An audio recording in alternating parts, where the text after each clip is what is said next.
I lived in Boston for a long time, and my gym opened up at 6 a.m. and it was always my goal to get there when it opened. But I was drinking for most of those years and could never get there till at least 8 o'clock, had a flexible work schedule, and it always killed me that there'd always be guys walking out of there, already done their workout, some even already showered and dressed for work. Even if I'd get there earlier, on the occasion, 7 a.m. or so, there'd still be people, leaving at that time. And I always thought, damn, those people have such an advantage on me.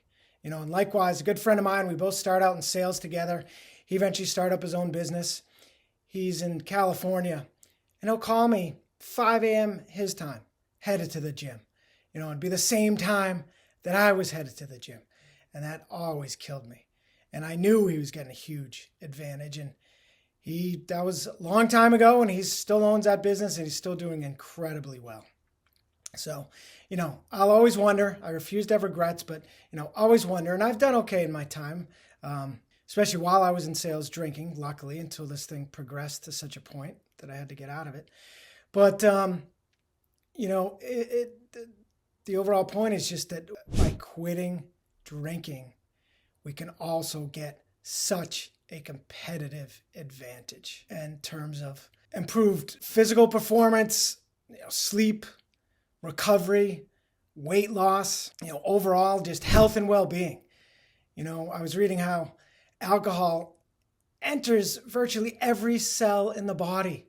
Once it's absorbed, it's carried by the bloodstream. And because of its small size and solubility, it passes through cell membranes. It's water soluble, which means it can be dissolved in water, which makes up a huge percent of our body. Not 70%, which I guess was an urban myth from growing up, I just found out, although I thought that was a little high. But apparently 50 to 70% of our weight is water. So it's a large percentage. And so, alcohol can impact all your tissues and organs, including obviously the brain, the liver, but the heart and the muscles. I mean, everything. So what an advantage when we abstain. And then also in terms of, enhanced mental clarity and focus and productivity and time management. I just did a video on that, how executive function is basically the term for all that stuff. And substance abuse gives us brain damage, damages our frontal cortex where all the executive function happens. So, in sobriety, and doing hard things sober, we rewire our brain and get stronger. And then, improve social interactions. I'm so much more consistently gregarious, term I just came up with, in sobriety, and outgoing. And I even turns out kind of like people. Who knew? And then overall, just financially, obviously spending less money on alcohol and then reinvesting that money in personal development or career advancement, etc. I've heard people on sobriety calls, we're offered courses and people think they initially maybe can't afford them. And they say, well, it's a drop in the bucket compared to what I was spending on alcohol.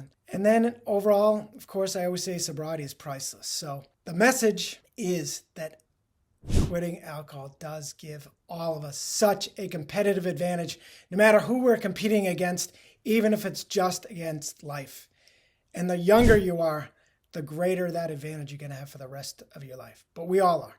I'll end with one of my favorite quotes, that your life right now is a result of what you did a year ago. Your life a year from now will be a result of what you do right now.